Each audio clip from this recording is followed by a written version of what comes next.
Olá pessoal, sejam bem-vindos a mais uma transmissão do canal História Podcast. Hoje continuamos com a transmissão da Rússia medieval. É isso aí. Muitas coisas a acontecerem, muitas novidades no vídeo de hoje. Traição, facada nas costas, puxada de tapete, aquilo tudo que vocês gostam e conhecem muito bem, de diversas civilizações. Teremos mais do mesmo hoje e vocês com certeza vão gostar dessa história de hoje. É aquilo que todo mundo fala, né? Deixa o like, compartilhe o vídeo, faça o canal História Podcast crescer, nos ajude que chegando aos 5.000 inscritos, continuamos nossa série da civilização humana com história moderna. Muita coisa legal para acontecer, né? O capitalismo tomando conta do mundo, ao mesmo tempo que temos as grandes monarquias, né? Monarquias absolutistas, governando por toda a Europa. Temos também o fim, né? A decadência também de um modelo de mundo antigo e que hoje é idílico, não é? Que é um modelo que temos saudade, aquela nostalgia gostosa, mas que sabemos que não pode mais voltar por conta das mudanças, né? Esse ponto de inflexão que foi a Idade Moderna. Se você quer saber mais sobre a Idade Moderna, ajude o canal a crescer. 5.000 inscritos, vamos começar. Então vamos lá.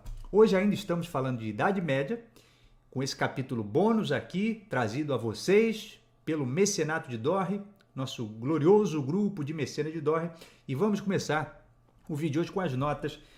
Aquela dica para você que está vindo aqui, talvez não conheça muito bem o canal do Livro Dorre, o canal História Podcast, os canais do professor Rafael Silva.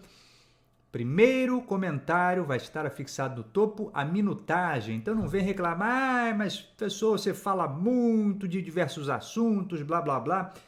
Não me venha com essa. O vídeo é muito comprido. Primeiro comentário, você vai ver a minutagem sobre o que falamos em cada momento. E vamos começar agora falando sobre notas. Todos os vídeos precisamos fazer algumas notas iniciais. E vamos começar, como sempre começamos, com as notas. Então, as novas séries, naturalmente, já avisei vocês, né? Vamos começar a fazer a história da Idade Moderna, quando atingimos os 5.000 inscritos. Tenho alguns projetos em desenvolvimento graças aos bons conselhos de vocês e sempre tragam os conselhos de vocês. O pessoal tem pedido muito, como sempre, história do Brasil. Alguns têm pedido também história de outros estados eslavos, além da Rússia. Tenho projetos e vamos fazer com que eles aconteçam, que venham à realidade, com o suporte de vocês. Vocês têm ajudado, dado muitas dicas boas, muitas coisas legais vão surgir no canal História Podcast. Fique ligado, eu vou avisando. Agradecimento especial ao Mecenato de Dorre. Já ficou o nosso agradecimento especial na primeira parte. Não é? Todos os nossos camaradas da primeira parte sintam-se agradecidos novamente no dia de hoje. E também a inclusão de mais 2 amigos, mecenas agora do canal de Dorre, do História Podcast, que sempre será o canal de Dorre, o Ducado de Dorre, Cassandra Azeredo e Cristiane Flores. Sejam muito bem-vindas ao nosso grupo de mecenas de Dorre, um grupo muito especial e seleto, que está hoje não apenas patrocinando o vídeo, a série, para que vocês todos que estão assistindo depois da live terem ido ao ar, mas que também estão pegando o conteúdo na íntegra, ou seja, o pessoal que está acompanhando a transmissão ao vivo aqui terá direito às imagens sem censura, vai ver o vídeo completinho, né? Vai ter acesso a todas as informações, o vídeo sem edição, então vai pegar o conteúdo original. Se você quiser patrocinar o canal, o Ducado de Dorre, patrocinar o canal História Podcast, entre em contato conosco. Para as nossas próximas séries, entre em contato conosco.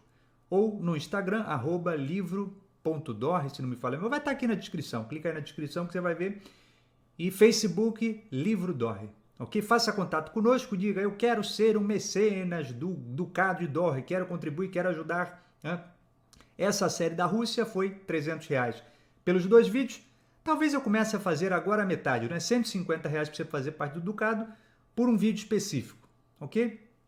Tiver interesse de patrocinar o canal e pegar o vídeo na íntegra, faça contato conosco lá pelo Instagram ou pelo Facebook, ok? Estão aí os agradecimentos, vamos começar oficialmente na nossa segunda parte com a introdução, né? Idade Média. Então agora estamos falando sobre os estados eslavos, é a primeira parte, quer dizer, pode ser que surjam outros aí, não sei ainda, mas o certo é que é Rússia parte 2. E essa é a última parte da Rússia medieval. Fizemos a primeira parte, o link vai estar aqui na descrição para você assistir. E agora a segunda parte finalizando a Rússia medieval. Todas as dicas que já dei na primeira parte, não é? Sobre assistir a série da Alemanha medieval, sobre assistir série de Bizâncio, etc, etc. Siga as mesmas dicas da primeira parte, e é óbvio, é evidente, para você entender a segunda parte da Rússia medieval, você precisa assistir a primeira parte. Então vá lá, vai estar aqui na descrição também. Feita a introdução oficial, vamos começar com as fontes do dia de hoje. Então nós temos, perceba o seguinte, já falei no primeiro vídeo sobre a Crônica de Nestor, uma crônica essencial, é fundamental para entender a história da Rússia medieval, você tem que ler. O link vai estar aqui na descrição também, já está lá na primeira parte, vou colocar também na segunda parte. Além disso, falei a vocês já na primeira parte que quando a gente sai desse período Ruríkida, o período Ruríkida naturalmente é um pouco mais extenso do que simplesmente esse momento inicial.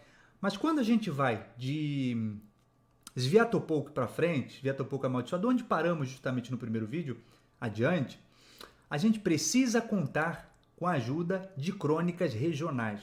Okay? Porque a crônica de Nestor, a gente tem a importância de Kiev no primeiro momento, como o principado mais importante, só que esse poder centrado em Kiev vai se fragmentar com o passar do tempo a partir de Sviatopolk em diante, né? Principalmente depois com Yaroslavios, descendentes de Yaroslávio Sábio. Esse poder fragmentado vai fazer o quê? Com que as fontes sejam regionais. Então a gente não pode contar tanto com a crônica focada em Kiev. Essas crônicas são anais, quer dizer, o que acontece a cada ano. Então não podemos depender só de Kiev. Então temos ali como exemplo Crônica de Novgorod, que vai pegar justamente o período de Sviatopolk, se não me falha a memória, 1016 até 1400 e pouco.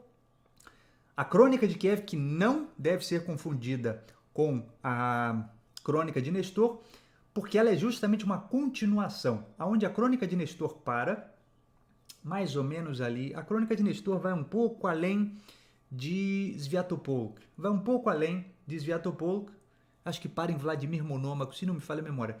Justamente onde termina a Crônica de Nestor, a gente tem uma nova crônica chamada Crônica de Kiev, que vai seguir dali por diante. Então podemos contar com a ajuda dela também.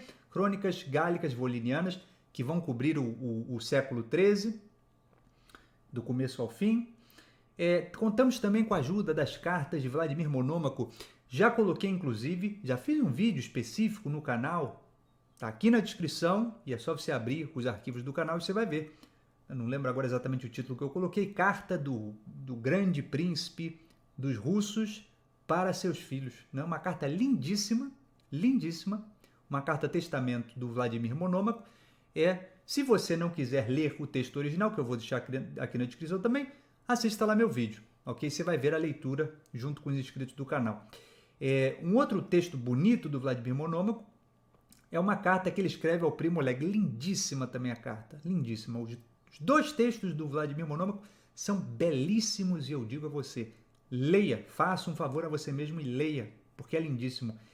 O Vladimir escreve com coração, ele derrama o coração nas cartas quando ele escreve, falando inclusive de filhos, sobrinhos, são primos falando de sobrinhos, de um em relação ao outro, mortos em brigas entre eles, né? E é lindíssimo, o Vladimir falando de filhos perdidos e dizendo, mesmo assim eu te perdoo, né? Porque devemos amar e o cristianismo, a essência do cristianismo é justamente o amor. Então são cartas belíssimas, ok? Leia tanto o testamento quanto a carta ao primo Oleg. E é claro, né? Podemos citar aqui inúmeras crônicas de Pereyaslav, etc, etc. Então, para facilitar o trabalho de vocês, coleção completa das crônicas russas, PSRL. É um documento, uma compilação enorme, gigante, feita, se não me engano, no final do século XVIII, na Rússia, e é um compilado aqui junto essas crônicas todas, ok? Eu não sei se eu vou conseguir o link direto para isso aqui sem ser no russo mesmo, mas fica a dica, ok? Se quiser, pegar essas crônicas todas, vá direto ao PSRL e você vai conseguir o acesso a todos, inclusive a crônica de Nestor, sobre a qual já falei no outro vídeo, e teremos muitas leituras aqui ainda da crônica de Nestor, ok? Porque vamos cobrir um período inicial aqui que ainda é coberto pela crônica de Nestor. Bom, tendo falado sobre fontes, sigamos adiante. Inclusive temos uma foto com a coleção, com essa coleção que disse, né, a coleção completa das crônicas russas. Então tá aqui a imagem dessa compilação. Bom, vamos lá, gente. Recapitulando onde paramos no nosso último vídeo, isso aqui é a continuação, parte 2, então precisamos lembrar onde é que paramos. O que temos na Rússia no período em foco? Morte do Vladimir o Grande, né? Veliki Knyaz, quer dizer, o grande príncipe ainda de Kiev. Então, o que nós temos? Uma Rússia cristã, ok? Graças a Vladimir agora, os russos são cristãos, ortodoxia, que vem de Bizâncio.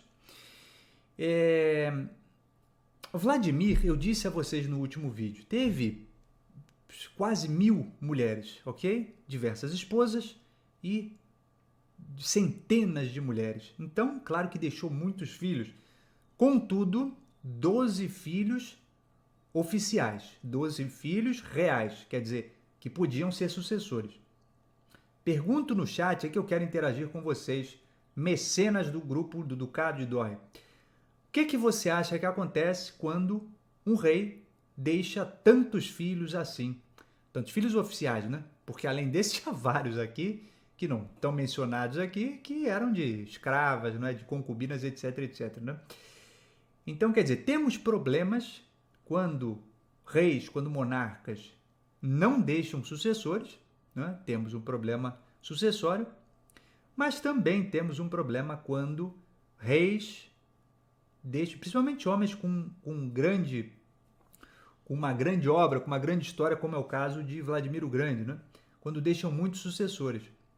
Então, temos um reino importante, um reino forte, um reino coeso, quer dizer, um reino cristão agora, né? que tem a mesma mentalidade, a mesma filosofia, só que com 12 filhos. Nós temos puxada de tapete, traição, facada nas costas, e isso é inevitável. Então, a gente vai começar daqui. Por isso, paramos aqui no último vídeo, porque daqui para diante temos um período de declínio da Rússia de Kiev, ok? Com altos e baixos no começo, mas com um declínio inevitável. Você vai entender melhor essa história daqui a pouquinho. Vamos deixar claro que quando morre o Vladimir o Grande, tem 12 filhos olhando para o trono, os Druzhina, quer dizer, já expliquei a vocês quem eram os Druzhina, os seguidores, né, os companheiros, o exército, que naquela época a palavra significava tanto exército quanto amigos, os companheiros, os apoiadores do reinado, né, do príncipe, do grande príncipe. Os Druzhina queriam Boris, que era o filho favorito do Vladimir. Só que quando Vladimir morre, quem está em Kiev é Sviatopolk. E o Boris deixa claro, a crônica de Nestor nos diz isso com toda a clareza do mundo, que ele não se levantaria contra Sviatopolk. Sviatopolk já estava em Kiev e Boris não se levantaria contra Sviatopolk. Deixa eu colocar uma foto aqui do Vladimir e seus 12 filhos aí. Será que estão os 12 aqui? Eu só peguei a foto Vladimir e filhos. Vamos ver, 3, 6, 7, 8, 9, 10, 11, 12. 12. E tem 2 ali que estão com a auréolazinha e você vai entender já por quê. Não é? 2 santos importantíssimos da ortodoxia oriental, evidentemente, né? Você já vai entender o porquê daqui a pouco desses 2 aí. Muito bem. Então, tendo recapitulado isso tudo aqui, comecemos a falar, então, de Sviatopolk, o amaldiçoado. É aquele que está em Kiev e fica como grande príncipe, ok? Fica como grande príncipe e o Boris, que era o que tinha o amor do exército, diz, não me levantarei contra o meu irmão. Ele está em Kiev e que lá fique. Então, vamos entender. O Sviatopolk É um camarada, vai ficar conhecido como amaldiçoado, porque ele morre de medo dos irmãos. E o que ele faz? Ele ataca antes de ser atacado. Primeiro finge amizade com os irmãos, só que manda assassinos. E vai de um em um.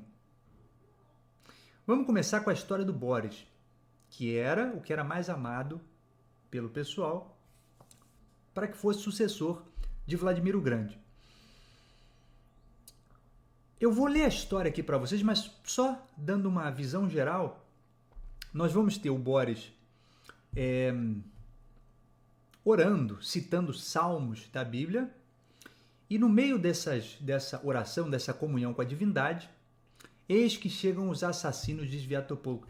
E é uma descrição lindíssima na crônica de Nestor, quando chegam os assassinos e o Boris sabe o que vai acontecer. Ele sabe que foram assassinos enviados por seu irmão, pela ganância de seu irmão.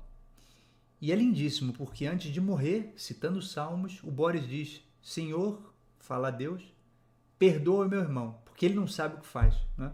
Ou seja, falando como Jesus Cristo, que é para perdoar o irmão dele, porque ele sabe o que está acontecendo, mas que ele perdoa o irmão, porque o irmão não sabe o que está fazendo.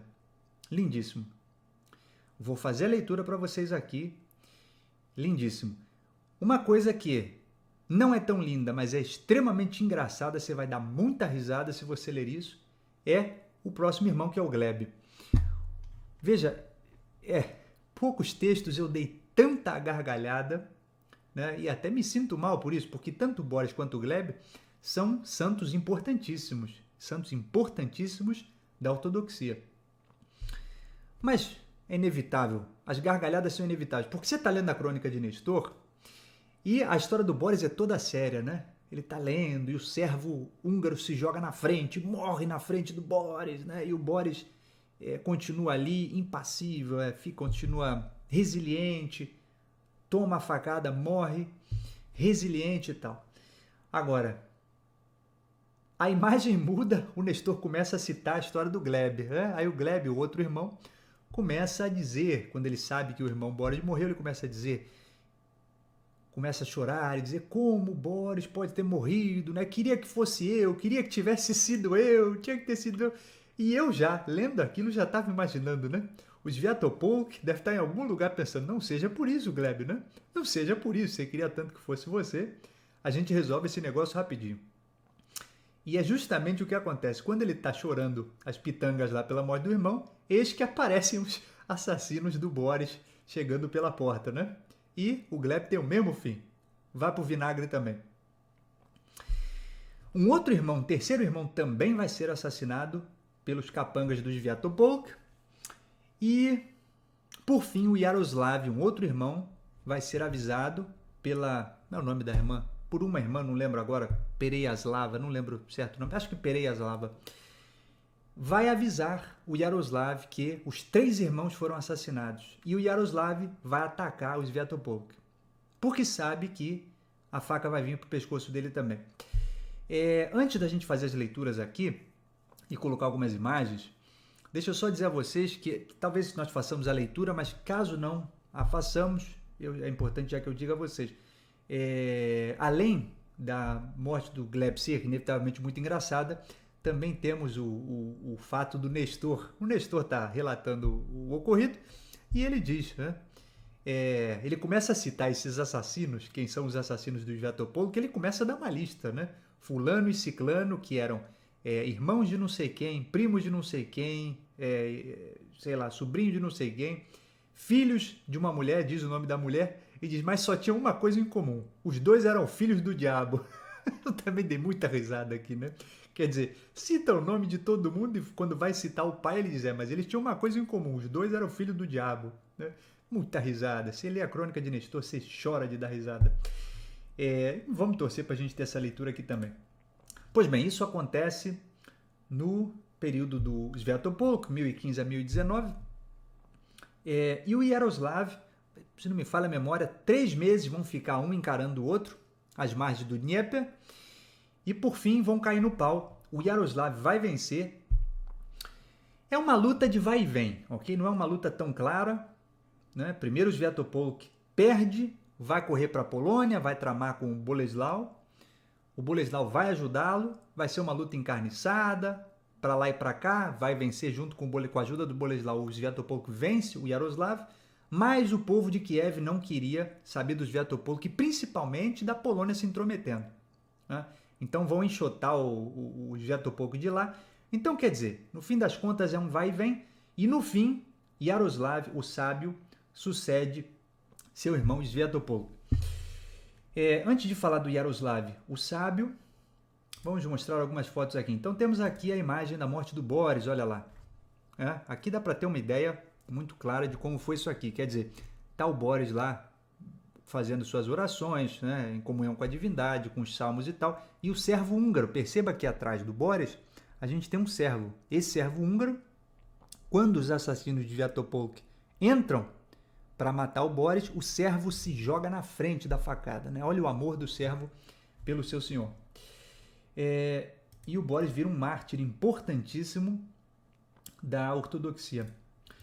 Aqui mais uma imagem do Boris e do servo, se não me engano o nome dele Jorge, o húngaro, que vai virar santo também, né? Tanto o Boris quanto o seu servo vão virar santos. E o assassinato do Gleb aqui, está lá o Gleb sendo assassinado. Muito bem. E aqui temos uma imagem também, aqui os assassinos a mando do Sviatopolk recebendo um presente do Sviatopolk, olha lá. Recebendo um presente do Sviatopolk pelo assassinato. Vamos começar com as leituras aqui então. Então, começando com a oração do Boris, vamos ler juntos. Senhor Jesus Cristo, que nessa imagem apareceu na terra para nossa salvação e venceu, tendo voluntariamente permitido que suas mãos fossem pregadas na cruz, suportou sua paixão por nossos pecados, então me ajude agora a suportar minha paixão, pois eu não recebo isso daqueles que são meus inimigos, mas da mão do meu próprio irmão. Não impute isso contra ele como pecado, ó Senhor. Então, como disse a vocês, né? Nessa parte da crônica de Nestor, a gente vai ter o Boris dizendo, né, Senhor, perdoa o meu irmão porque ele não sabe o que ele faz, né? E é bonito, né? Bonito a gente ver essa passagem com o Boris falando a Deus para que não impute ao seu irmão como crime, né? Não impute. Olha que bonito, né? Sabendo da sua paixão, aquilo que vem diante de si. Reflexão sobre os assassinos de Boris, vamos ler. Um homem mau, ávido pelo crime, é pior que um demônio, porque demônios pelo menos temem Deus.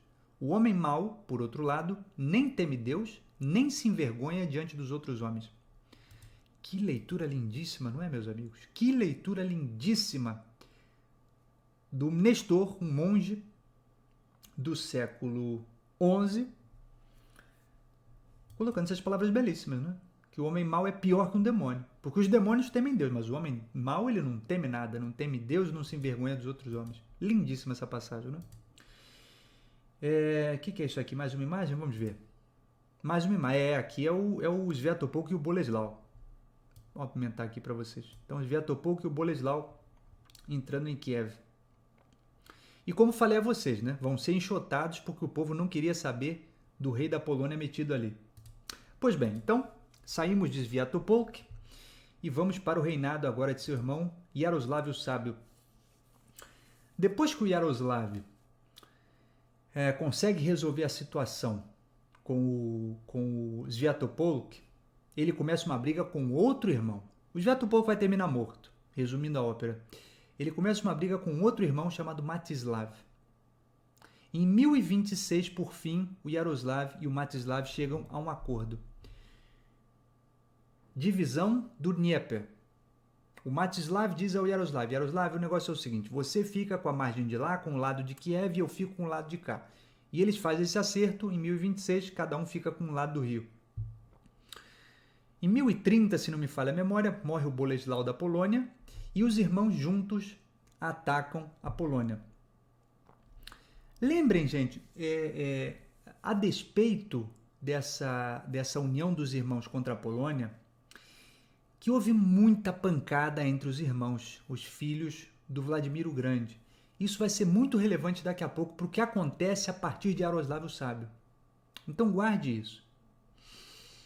O reinado do Yaroslav é marcado por muitas coisas interessantes, como construção dos monastérios, leitura de muitos livros. É um homem muito, muito iluminado, inclusive santo também da ortodoxia russa. Vai receber também o apelido de o sábio, não só por essa ligação com a igreja que tem, com a cristandade, como também seu papel na legislação dos russos. Ele leva as leis de Novgorod e expande para todo o estado dos russos. Então tem um papel fundamental também na codificação das leis dos russos. Antes do Yaroslav morrer, ele vai deixar um recado importantíssimo aos seus filhos. Ele vai dizer aos seus filhos: filhos, amem-se, porque vocês sempre vão ser irmãos. Eu não sei se eu vou ter aqui, provavelmente. Vamos ver se tem a leitura aqui.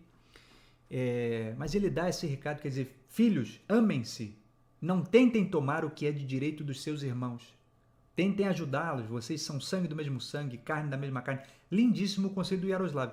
E nós conseguimos entender o porquê desse conselho se nós analisarmos, naturalmente, todo o perrengue que aconteceu entre seus próprios irmãos, né? Com os Sviatopolk matando vários irmãos, com a briga dele com os Sviatopolk, depois com o Mstislav. Não é? Então, todo esse problema entre os irmãos, ele tenta levar isso aos seus filhos. Não briguem entre si. E no começo funciona muito bem. Depois não vai funcionar muito bem. Vamos ver se a gente tem leitura disso. Vou colocar aqui imagens. Aqui nós temos o Yaroslav estendendo a lei, como disse, de Novgorod para todo o estado dos russos, como um legislador ali. Aqui o Yaroslav ensinando seus filhos, olha lá, em leito de morte está ensinando os filhos, quer dizer, não briguem entre si, né? Procurem paz, procurem amar seus irmãos. E agora vamos começar com a leitura, as leituras disso aí que falei a vocês, quer dizer, primeiro o Yaroslav é avisado pela irmã Pereaslava, se não me falha a memória. Vamos ler aqui. A irmã de Yaroslav, Peredzislava, enviou-lhe uma mensagem de Kiev, dizendo: teu pai está morto e teus irmãos mortos. E tendo ouvido isso, Yaroslav no dia seguinte reuniu vários homens de Novgorod, manteve um conselho ao ar livre e disse a eles: irmãos, meu pai Vladimir está morto, e Sviatopolk é kniaz em Kiev, ou seja, príncipe. Eu quero ir contra ele. Venham comigo e me ajudem. E os homens de Novgorod lhe disseram: sim, kniaz, nós o seguiremos. Então, passagem bonita, né? Do Yaroslav. Inclusive, essa Peredzislava, sobre quem lemos aqui agora, avisando o Yaroslav, ela vai ser capturada pelo Boleslau, né? E vai ser feita mulher. Usando palavras bonitas aqui, né? Vai ser feita mulher à força do Boleslau da Polônia, ok? Então, é ela que avisa o Yaroslav. Ó, o negócio é o seguinte: teus irmãos morreram, foi nas mãos dos Sviatopolk e o negócio tá feio. E é por conta desse aviso que o Yaroslav vai contra os Sviatopolk. Mais uma leitura, vamos ver. Yaroslav, grande príncipe de Rus, faleceu. Enquanto ele ainda estava vivo, admoestou seus filhos com estas palavras: meus filhos, estou prestes a deixar este mundo. Amai-vos uns aos outros, porque sois irmãos de um só pai e mãe. Se permanecerdes em amizade uns com os outros, Deus habitará entre vós e sujeitará os vossos inimigos a vós, e vivereis em paz.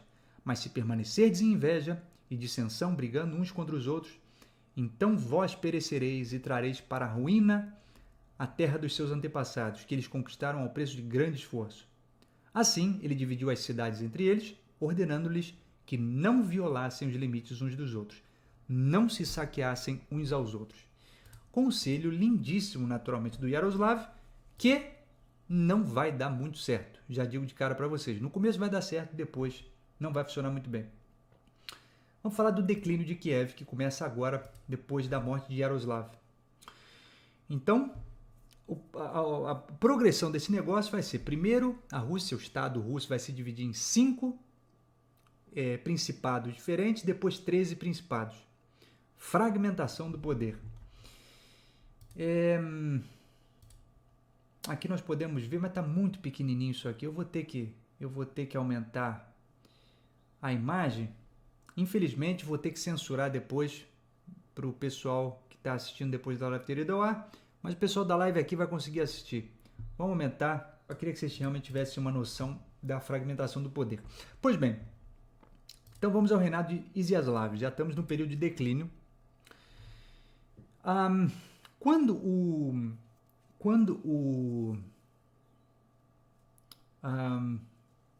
Acabamos de falar dele, como era o nome? Yaroslav. Muito nome. Slavo junto, a gente começa a misturar tudo, né? Samba do crioulo doido. Quando Yaroslav morre, o filho mais velho, que é o Vsevolod, é o preferido. Só que mesmo assim é o Iziaslav que sobe ao trono. Vamos fazer leitura disso aí e você vai ver realmente nas palavras do Nestor. Uma coisa interessante no reinado do Iziaslav, como eu falei a vocês, vamos falar, não é, sobre a relação com os irmãos, mas uma coisa interessante é a passagem do monge Antônio. Olha aqui o monge Antônio na caverna. Então o monge Antônio, ele é um monge grego,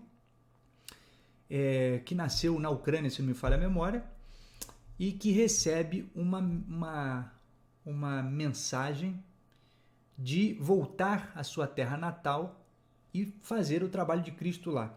Então ele chega em Kiev e estabelece o mosteiro, né? Que é uma história interessante porque, primeiro, ele entra em cavernas, infelizmente não consegui a imagem das cavernas, então isso é o mais próximo que consegui, né? A imagem de manuscritos aqui do Antônio trabalhando nas cavernas. A fundação do mosteiro do Antônio é justamente nessas cavernas em Kiev. Só que começa a haver uma adesão muito grande, muita gente começa a ir lá para se tornar monge também, e as cavernas se tornam muito pequenas. E o Antônio vai ao Iziaslav pedir um espaço para um mosteiro.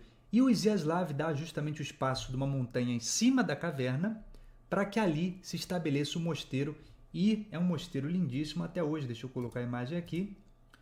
O chamado Mosteiro das Criptas, em Kiev.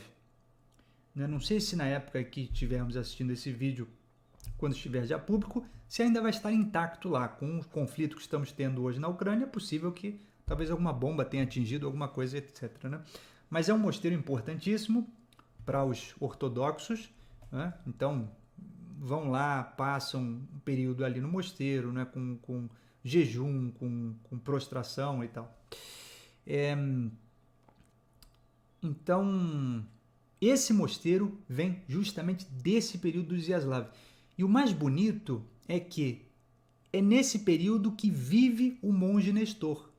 Então, Nestor está falando disso aqui, da criação desse mosteiro lindíssimo, já tem 1000 anos, que vocês estão vendo aqui na Ucrânia. Não do que ele ouviu dizer, mas do que ele viu com seus próprios olhos. Olha que coisa linda, né? Então, essa é a criação do mosteiro das criptas. Vamos fazer as leituras aqui antes da gente continuar falando, mas, bom, vamos só dar uma geral aqui, a gente faz as leituras depois. Então, como falei a vocês, os irmãos começam se ajudando, primeiro contra os turcos, período de chegada de nômade, gente. Falei a vocês, quanto mais para frente a gente vai aqui do século XI, turcos estão vindo com tudo e estão caindo lá sobre os abássidas também, vocês estão lembrados disso na história dos árabes, na história dos muçulmanos de uma forma geral. E logo depois os mongóis, chegando também das estepes.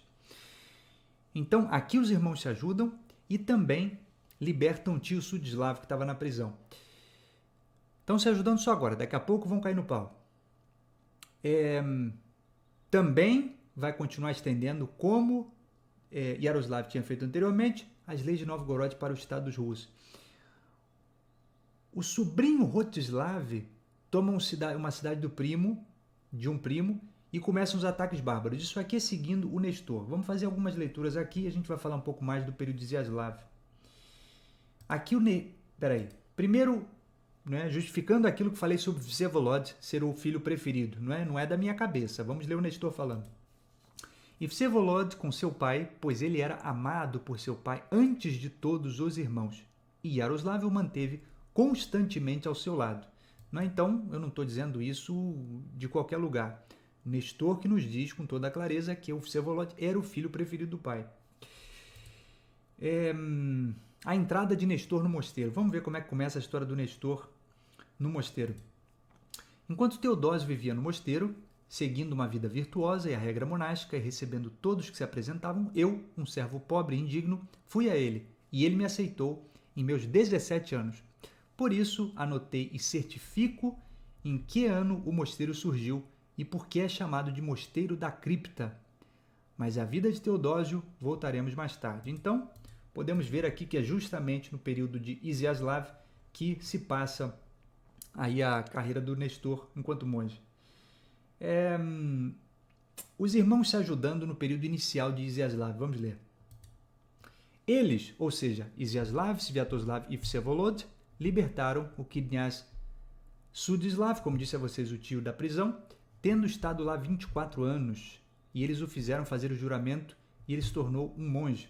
Fizeram o tio se tornar um monge naturalmente para não haver concorrência. Mais um slide aqui sobre os Iziaslav. Agora falamos de um período relativamente bom sobre a construção do mosteiro, sobre os irmãos se ajudando. Vamos falar de algo não tão bom agora no período do Iziaslav. Muitos eventos sobrenaturais vão começar a acontecer, eventos macabros. Então, você que gosta do macabro, leia a crônica do Nestor. Você vai ver muitos eventos esquisitíssimos acontecendo. Vou ler alguns para vocês aqui. E o Nestor vai atribuir, é interessante ver como um monge do passado atribuía essas coisas sobrenaturais a manifestações demoníacas, né? A presságio, a maus agouros, né? do inferno e tal. Então, quando esses eventos sobrenaturais começam a acontecer, a história dos russos começa a mudar. Começa aqui o declínio dos russos. Irmão caindo no pau com irmão, etc. E um ponto de transição também é justamente a morte do Rostislav. Quando o Rostislav morre, é morto pelos gregos, segundo Nestor, tudo começa a ruir pelos russos. Confusão entre os parentes, ataque dos bárbaros, etc, etc. E uma coisa interessante de notar, vou fazer a leitura com vocês, é que o Nestor atribui isso, olha que coisa interessante, a falta de fé do povo, né? É uma coisa também, um motivo, é um tema muito comum, tanto no catolicismo antigo, do passado, quanto na ortodoxia grega e, naturalmente, russa agora.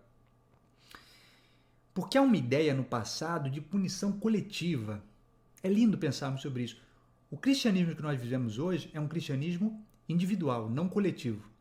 Mas no período em tela, a punição que os monges percebem, né? Ou a gente pode imaginar, por exemplo, Agostinho, tentando entender aquela chegada dos bárbaros e tal, e olhando para Jerusalém Celestial, né? no glorioso Cidade de Deus, sua obra magna, é a ideia da punição coletiva. Quer dizer, o nosso povo está com os reis nosso povo tem hoje os reis se matando, irmão esfaqueando irmão, bárbaros nos atacando de outras terras e tal. Por quê? Porque o povo como um todo não adora mais Deus. Certo? Então a punição coletiva, eu vou fazer a leitura com vocês. E esse período também é um período que o Nestor começa a divagar, porque é o período que eu já falei para vocês já no outro vídeo. É o período que ele vive, então ele começa a divagar, começa a falar de coisas específicas, né, e tal, algo que aconteceu no mosteiro, e fica uma história meio embaçada, meio entediante, né? Só como uma curiosidade para você que vai ler a crônica de Nestor. Uma coisa interessantíssima, no meu ponto de vista, eu acho uma curiosidade interessantíssima, é que 1054 a 1078, a gente tem um período de 1066. Alguém aqui no chat, vamos tentar contar com a ajuda de vocês, lembra de algum evento que tenha acontecido em 1066 na história da humanidade? Deixa eu só tomar um chazinho aqui. Se alguém conseguir me ajudar, coloque aí no chat. O que acontece em 1066 que vocês têm em mente? Hoje eu estou preparado aqui. Ducado de Dorre. Aí, caneca bonita, né? Foi um presente especial aqui da Elvira, né? Se não me falha a memória, foi Elvira. Muito obrigado, Elvira, pelo presente maravilhoso. Ali. Cris nos ajudou, veio ao nosso socorro. Guilherme o Conquistador. Por que eu estou falando desse outro evento que acontece em 1066, gente? A tomada da Inglaterra pelos normandos, né? Quer dizer, vikings recém-bárbaros, né? Saindo da Escandinávia, mas que agora já estão latinizados. Porque um ponto de transição entre os Rus, quando tudo começa a se esfacelar, o Nestor atribui, dentre muitos maus presságios, a visão de uma estrela de sangue no céu. Isso acontece em 1066. Isso é o cometa Halley. Você já ouviu falar do cometa Halley? A cada 75, 76 anos, ele fica visível a nós. A próxima vez, eu acho que é 2061. Se alguém do chat conseguir me ajudar, coloque aí, por gentileza, quando que o cometa Halley vai passar a próxima vez. Eu acho que é lá por volta de 2060, não sei se estaremos aqui para vê-los, né? Espero que você tenha tido a sorte de poder ter visto o cometa a última vez que ele esteve. Eu não tive essa sorte, nem infelizmente não. Não sei quanto que foi, mas foi um pouco antes, sei lá, 1980, não sei quando que passou a última vez. Eu não tive a sorte de poder vê-lo, mas queria, porque quando Nestor, que teve a chance de assistir isso com seus próprios olhos, vê aquela, ele chama de estrela de sangue. Olha que coisa linda, gente, é? Os eventos sobrenaturais, os fenômenos naturais sendo interpretados como fenômenos sobrenaturais pelo povo. Tudo começa a ruir a partir daí. E eu não sei se eu tenho a foto aqui, infelizmente, né? Se eu não tiver a foto, coloque no Google aí, cometa Halley com a invasão normanda da Inglaterra. Porque a mesma coisa acontece nos relatos da invasão normanda da Inglaterra. Não é? Quer dizer, passou uma estrela de sangue nos céus e foi presságio de que aquilo aconteceria. Por quê? Porque era o mesmo ano, era o mesmo cometa passando, que eles chamam de estrela de sangue. Vamos ver se eu tenho aqui a leitura, vamos ver. Muitos conflitos internos ocorreram depois disso, assim como muitas incursões bárbaras na terra dos Rus, pois essa estrela parecia ser feita de sangue e, portanto, pressagiava derramamento de sangue. Lindo, né, gente? Lindíssimo. E o Nestor vai fazer uma menção ao Halley passando também em 66, período de Nero, no Império Romano, naturalmente sem saber que era um cometa, o conhecimento que nós temos hoje, mas uma estrela de sangue no céu. Vamos ler. Mais tarde, durante o reinado do imperador Nero, uma estrela em forma de lança brilhou sobre a mesma cidade de Jerusalém. Esse sinal prenunciava o ataque de um exército enviado pelos romanos. Então, mal sabia o Nestor que ele estava falando exatamente do mesmo cometa, que tinha passado 1000 anos antes, lá no período de Nero, e agora também em sua própria existência. Vamos fazer a mesma leitura sobre o cometa Halley, que eles não entendiam que era um cometa, mas na crônica de Novgorod. Vamos ler de uma outra fonte agora o mesmo evento. Vseslav começou a fazer guerra e no oeste apareceu uma grande estrela. Então temos também um outro relato do cometa Halley passando. E agora vamos fazer a leitura do Nestor, relatando os maus presságios que estão por vir. O sol brilhou sem luz. Esse portento pressagiava rebeliões, pestilências, e foi fatal para a humanidade. Os seguintes presságios também ocorreram durante o reinado do imperador Maurício. Uma mulher deu luz, um filho sem olhos e sem mãos, e um rabo de peixe cresceu em suas costas. Nasceu um cachorro de 6 patas. E na Trácia nasceram 2 filhos, um com 4 pernas e outro com 2 cabeças. Mais tarde, durante o reinado de Constantino, o iconoclasta, filho de Leão, houve uma chuva de estrelas no céu, e elas foram lançadas sobre a terra, de modo que as testemunhas oculares pensaram que era o fim do mundo. Tais sinais são, ao contrário, de significado maligno, pressagiando o aparecimento de guerra, fome ou morte. Então o Nestor vai relatar muitas coisas. Isso aqui são alguns exemplos só. São vários exemplos. Inclusive ele fala de um exemplo de uma criança que nasceu com as partes pudendas na testa. E ele diz, por modéstia, eu não vou comentar esse fato, mas façam a imagem mental que vocês quiserem, mas por modéstia, naturalmente, não vou comentar sobre esse fato. Então são vários presságios mostrando que alguma coisa ruim ia acontecer. Falei para vocês também que com a morte do Rostislav, segundo Nestor, tudo começa a ir mal. Vamos ler a morte do Rostislav. Ó príncipe, na verdade vamos fazer um preâmbulo aqui, não, explicar aqui o contexto. Os gregos, os bizantinos, temiam o Rostislav, tinham medo que ele ficasse muito importante, muito poderoso. Então eles vão usar o jeitinho grego de resolver as coisas. Vão com toda a amizade, gostamos muito de você, e vão assassinar o Rostislav. Vamos ver.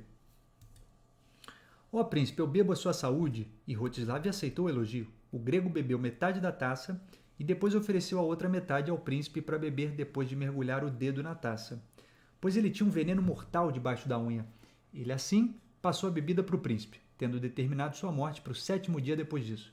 Quando o príncipe bebeu o gole, o enviado partiu para Kherson, onde informou que naquele dia Rostislav morreria, como de fato ocorreu. Então, o grego fingiu muita amizade, bebeu o copo de vinho até a metade e tinha um veneninho na unha do dedo, meteu ali no vinho, né? Só com o dedinho aqui, ó, puf, e deu para o Rostislav beber. E depois foi se gabando, né? Depois de tantos dias, o Rostislav vai cair morto. E caiu morto mesmo. Mais leitura, vamos ver. Eles se juntaram à batalha na calada da noite, mas como Deus tinha soltado os pagãos sobre nós, por causa de nossas transgressões, os príncipes russos fugiram e os polopsianos, cumanos, foram vitoriosos. Deus, em sua ira, faz com que estrangeiros ataquem uma nação. E então, quando seus habitantes são assim esmagados pelos invasores, eles se lembram de Deus. É a questão da punição coletiva que falei a vocês, né, gente? Então, há um motivo, na visão do monge Nestor, para Deus permitir que essas coisas aconteçam.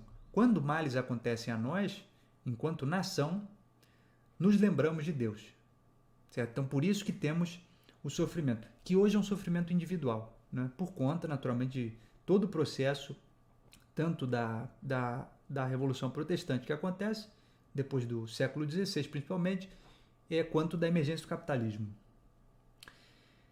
Mais uma. O diabo provocou contendas entre esses irmãos, os filhos de Yaroslav.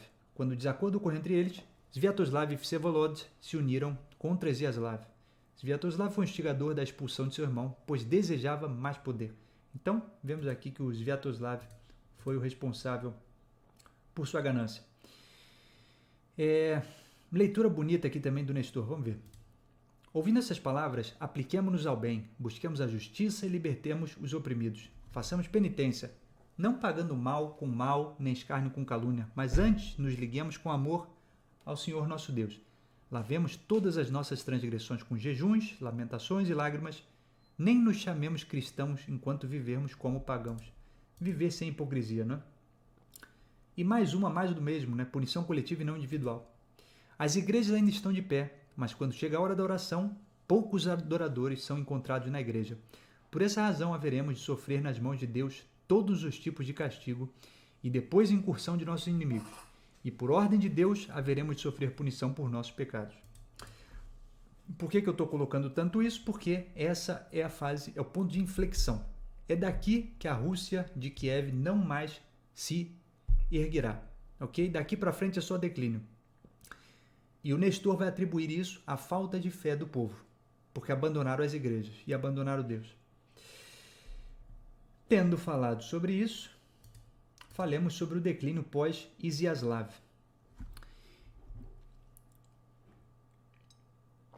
Então, com a morte do Iziaslav, nós temos o Vsevolod, que é o irmão, falei a vocês, até 1093. O Vsevolod vai casar com a Anastásia, uma parente, não sabe exatamente quem que era, do Constantino Monômaco, lembre lá da minha série de Bizâncio, Dinastia Macedônica, final da Dinastia Macedônica, quando o Constantino Monômaco é recebido em casamento com a Zoe Porfirogênita e passa a ser o novo Basileu. Não se sabe a relação da Anastásia com o Constantino, mas com certeza era alguém muito próxima, porque o filho de Vsevolod, Vladimir, vai receber o apelido Monômaco por conta de seu parente. Ok? Não sabe exatamente quem, mas com certeza próximo. Anastácia era alguém próxima do Constantino Monômaco. Constantino IX do Império Bizantino.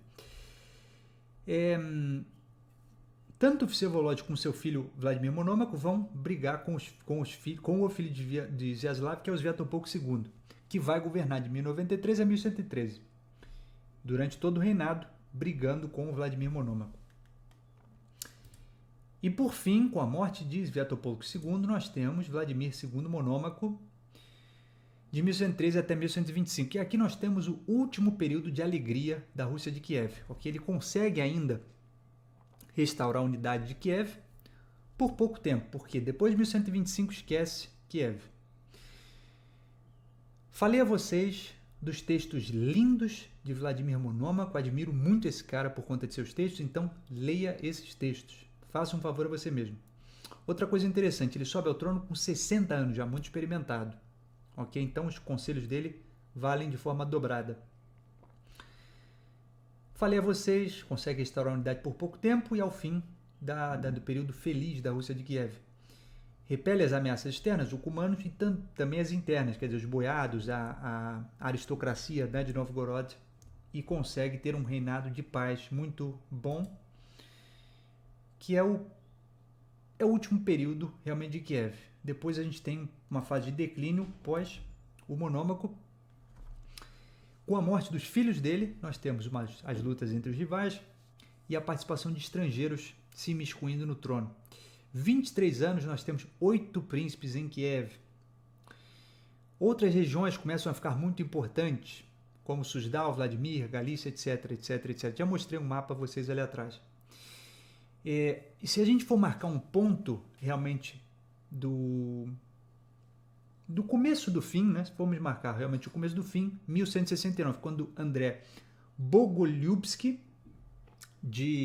se não me falha a memória, Knyaz de Vladimir, se não me falha a memória, pilha e destrói Kiev. O título agora de Grande Príncipe de Kiev perde completamente o valor, né? Não interessa mais nada ser Grande Príncipe de Kiev como no passado. Então nós temos a decadência franca de Kiev daqui para frente.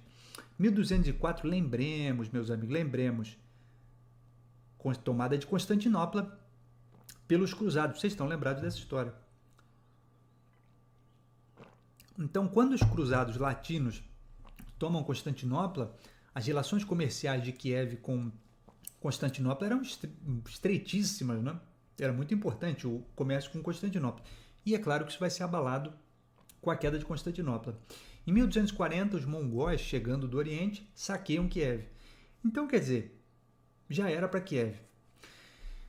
Um outro detalhe, na verdade, não tanto causa quanto efeito, né? A transferência do metropolita de Kiev para Vladimir.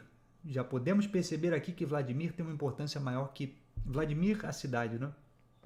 A região. Suplantando Kiev. Outro problema de Kiev, não tem defesas naturais. As regiões mais fáceis de defender vão ter mais importância.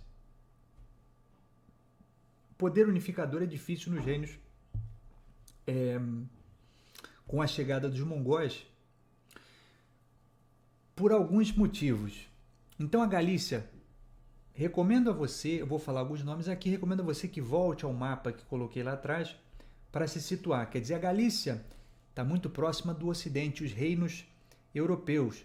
O Estado de Rus não se entendia tão bem com a Europa Ocidental, né? Lembre-se que a religião deles era a religião próxima a Bizâncio, aos gregos, e não aos latinos. Novgorod já está muito ao norte, para ser centro daquele estado. A Susdália, também reino próspero, mas muito próxima dos mongóis, dos tártaros. Então, quem que vai tomar o poder de Kiev? Para onde vai surgir, para onde vai seguir o centro, o coração do Estado de Rus? Vamos ver já já. Aqui os mongóis em 1240 pilhando Kiev, ok? E aí a coisa já estava muito feia. Só antes da gente falar da transferência de poder de Kiev para uma outra região, vamos falar de Alexandre Nevsky, um santo na ortodoxia importantíssimo, ok? Vence, tem uma batalha importante contra os alemães e contra os suecos, inclusive por conta da batalha no Neva, no Rio, é que vai receber o apelido de Nevsky. O que é mais importante a falar de Alexandre Nevsky é ele pagar tributo aos mongóis. Então, quando o Alexandre Nevsky resolve pagar tributo aos mongóis, ele está dando uma mensagem clara que a ortodoxia russa vai prevalecer. Porque ele poderia muito bem ter se ligado ao Ocidente para batalhar contra os mongóis, e ele não faz isso. Ele prefere pagar tributo aos mongóis do que se submeter às imposições do Ocidente, em termos de fé. Ok? Então, trouxe Alexandre Nevsky aqui porque é um ponto de inflexão da fé. Não é? O cisma, lembremos que o cisma do Oriente já aconteceu, lá atrás, no período ainda de Iziaslav, quer dizer, 1054. Ortodoxia e catolicismo já são duas coisas separadas, oficialmente. Aqui, há 200 anos.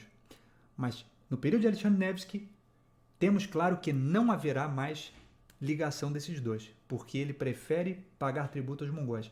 Outra coisa interessante do período do Alexandre é o principado que ele deixa ao seu filho Daniel, sem muito relevo, Moscou. Certo? E a partir de Daniel, eu vou colocar algumas fotos aqui, mas é a partir de Daniel que Moscou começa a ter uma relevância muito grande. E vamos falar um pouquinho de Moscou antes de encerrarmos o vídeo. Vamos só colocar uma foto aqui do Alexandre Nevsky recebendo os legados do Papa. Como disse a vocês, preferindo ignorar o cristianismo ocidental e pagar tributo aos mongóis. Está aqui uma foto simbolizando isso. Então vamos falar do período de Moscou agora, para finalizar o período da Rússia medieval e essa transição de poder. Então, depois de Daniel, gente, a gente tem uma expansão paulatina de território. Moscou vai crescer e crescer e crescer e crescer. Detalhe de Moscou, que era um principado como qualquer outro, né? Como Suzdal, como Galícia, como Vladimir, etc. Mas vai ter um papel muito importante. Os sucessores de Daniel vão seguir alinhados com os mongóis, pagando tributo a eles e cobrando impostos no nome dos mongóis. É importante a gente perceber que Moscou sofre um processo de nacionalização. Lembremos que a Europa Ocidental está passando por um processo de nacionalização paulatina, você sabe muito bem disso. E vão ter vários eventos que vão contribuir com isso, né? Guerra dos 100 anos, etc, etc, etc. E não vai ser diferente no Oriente, só que com Moscou. Então nós temos o título, por exemplo, de Príncipe de Moscou e de toda a Rússia. No século XIV, começam as lutas contra os mongóis. Então começam alinhados com os mongóis e vão se livrar do jugo dos mongóis. É, daqui por diante, o principado mais importante da Rússia. Vai se sobressair em relação àqueles tantos principados que nós temos. Vale notar aqui o período de Vasílio II, estamos falando aqui já século XV. Coisas importantes que acontecem. O metropolita grego de Moscou aceita o Concílio de Florença. Deixa eu ver se eu tenho foto aqui. Aqui o Concílio de Florença. E esse Concílio de Florença é um concílio que tenta realinhar a ortodoxia grega, justamente pelo crescimento do Império Turco Otomano, né, a expansão dos turcos. Os cristãos vão tentar se entender. Só que não do melhor jeito, porque o Papa vai querer colocar as cartas na mesa e dizer que eles são os grandes senhores do cristianismo. O metropolita grego vai aceitar o Concílio de Florença. Vamos ler aqui para vocês entenderem melhor o que esse concílio estipulava. Entre suas decisões, o que estipulava? Nós também definimos que a Santa Sé Apostólica e o Pontífice Romano têm o primado em todo o mundo, e que o Pontífice Romano é o sucessor do bem-aventurado Pedro, o chefe dos apóstolos e o verdadeiro vigário de Cristo, e que ele é o cabeça de toda a Igreja, e o pai e mestre de todos os cristãos, e que todo o poder lhe foi dado no bem-aventurado Pedro por nosso Senhor Jesus Cristo, para alimentar, dominar e governar a Igreja Universal. Então é evidente que a ortodoxia não poderia nunca aceitar isso, não é? A primazia papal. O metropolita grego aceita. e ele vai ser deposto pelo Vasílio II.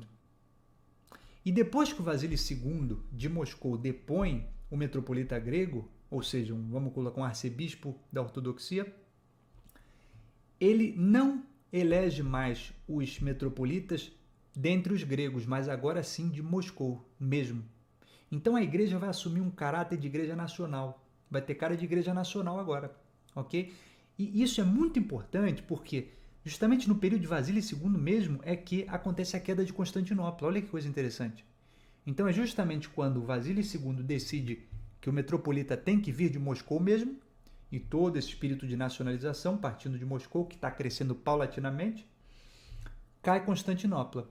Então, quando cai Constantinopla em 1453, Moscou é a herdeira natural do Império Bizantino. Por isso que disse a vocês 1000 vezes que a Rússia é a terceira Roma. Porque Roma se divide em Ocidente e Oriente. O Oriente, o Império Bizantino, leva a tradição romana no espírito do cristianismo. E quando cai Constantinopla, o que permanece é Moscou. Então, a ideia realmente é de uma terceira Roma. Não é só uma pintura idílica, bonita, que eu quero fazer com esse tema. Os russos realmente entenderão isso, que eles são a terceira Roma, inclusive com o título de Tsar. E aqui nós temos o progresso natural disso. O que é isso aqui? Vamos ver. Aqui é o Vasílio II no trono em Moscou. E por fim, vamos falar mais de Moscou. Já falei o principado mais importante da Rússia. Período de Ivan o Grande, já estamos no final do século XV, começo do XVI. E nós vamos falar dele no período da Idade Moderna. Okay? Aqui nós já estamos entrando em outro período da história humana. Ele casa com a Sofia Paleóloga, quer dizer, sobrinha do Constantino XI, que era o último basileu. Vence os mongóis também, naturalmente isso aí traz uma fama muito importante a si, e se entende como Tsar. Então é o que eu falei a vocês. Ele casa com a sobrinha do último basileu, do império que caiu, de Constantinopla, com a religião que eles trazem como herdeiros, e ele vai se entender como Tsar, ou seja, Moscou agora é a terceira Roma. E a partir daqui que a gente tem o Império Russo, que vai ser importantíssimo durante toda a história moderna, e vindo para a idade contemporânea também, com o Império Russo e depois com a Revolução de 1917, com a República Soviética, e até hoje com a Rússia tendo tamanho. Estamos falando do maior país do mundo. Como é que chegou a tal? Justamente pelo que acontece na história moderna e na história contemporânea, começando aqui nesse período, né, com a emergência de Moscou. Então, a partir daqui, a gente tem um novo período da história humana e fica a introdução, fica o preâmbulo para o nosso próximo vídeo, ok? Quando nós vamos falar Idade Moderna, naturalmente não temos como fugir de falar da Rússia também, um grande império que está aí até hoje nos noticiários, diariamente vemos os noticiários, né? Então, falei a vocês, o vídeo de hoje é um vídeo mais, era para ser um vídeo mais temático do que específico do reinado de cada um dos monarcas, né? E estamos falando aqui, cobrindo vários séculos, mas o importante é entendermos a essência desse período, ok?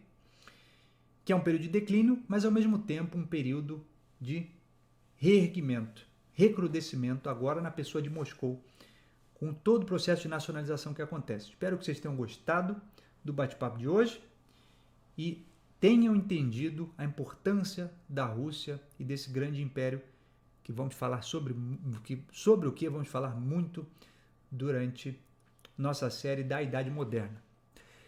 E agora quero tirar 5 minutinhos para conversar com vocês, os grandes mecenas do Ducado de Dorre, para sabermos se há alguma questão, alguma dúvida. E enquanto vocês vão colocando as suas questões, eu vou já fazer a explicação que não fiz no começo, não é? Tive, ou não lembro se fiz, se não fiz, né? Se estou ficando velho aqui, a gente vai esquecendo as coisas.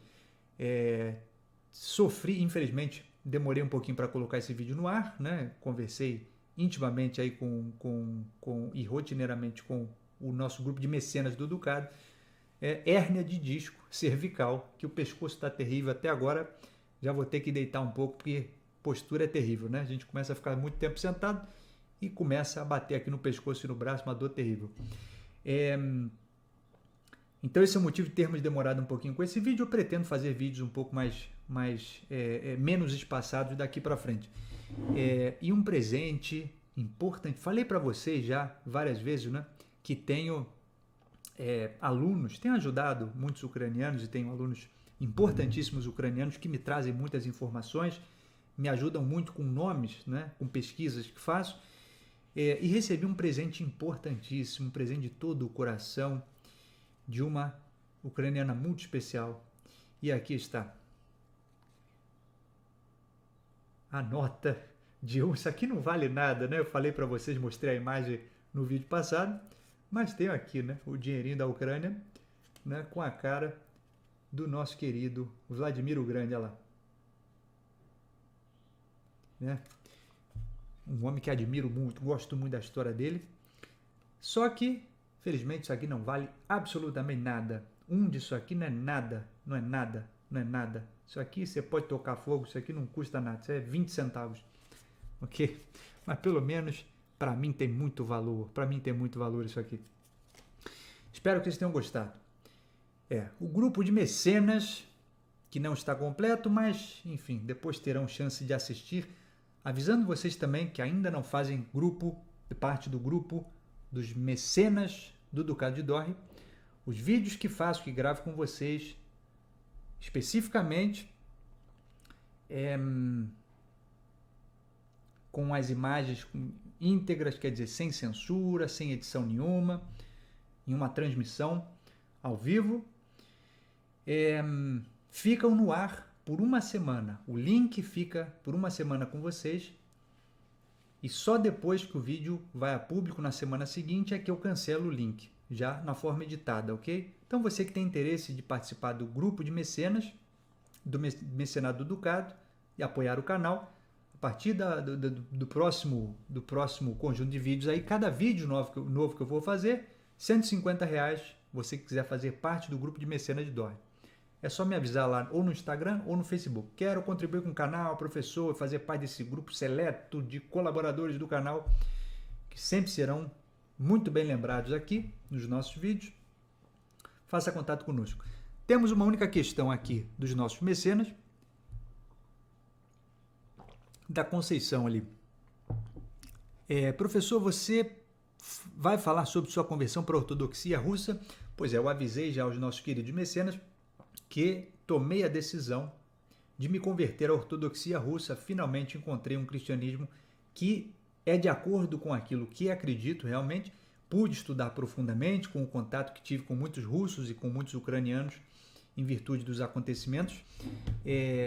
Visitei muitas vezes também a igreja que tem aqui, naturalmente é uma igreja ortodoxa russa aqui, e vou naturalmente falar, Conceição, vou falar sobre esse tema, mas de um vídeo específico sobre isso, tá? Não vou falar hoje, quero fazer um vídeo com calma para falar demoradamente sobre o assunto e dar as razões também do porquê dessa decisão, ok? Mas como disse a você já muitas vezes, é uma decisão muito racional, nada de emoção, quer dizer, continuo seguindo um cristianismo muito racional, muito sério, e totalmente de acordo com isso é a visão ortodoxa russa, não só por toda a história que tem por trás, né? Tem uma história belíssima que conseguimos ver com essas duas partes da Rússia medieval, mas a ortodoxia russa tem uma crença muito racional e eu gosto muito. Vamos fazer um vídeo específico sobre isso, ok? E se não há mais dúvidas, não há mais questões, não há mais reflexões, vamos encerrar por hoje. Espero que vocês tenham gostado muito do vídeo de hoje, ainda que tenha sido um vídeo mais curto. E eu preciso descansar o pescoço agora e conto com a compreensão de vocês por termos demorado um pouquinho para gravar esse segundo vídeo. Mas dentro em breve, né, já estou quase sarado, estou quase 100%. Vou fazendo contato com vocês, postando vídeos no canal, talvez um pouco menores. E vamos mantendo o contato lá pelo Facebook, estejam sempre ligados no Facebook, Livro Dorre, ou no Instagram, @livro.dorre, e nos mande mensagens caso queiram interação com o professor Rafael Silva, ok? Uma ótima semana para vocês. Um grande abraço, tudo de bom e até mais. Tchau, tchau, pessoal.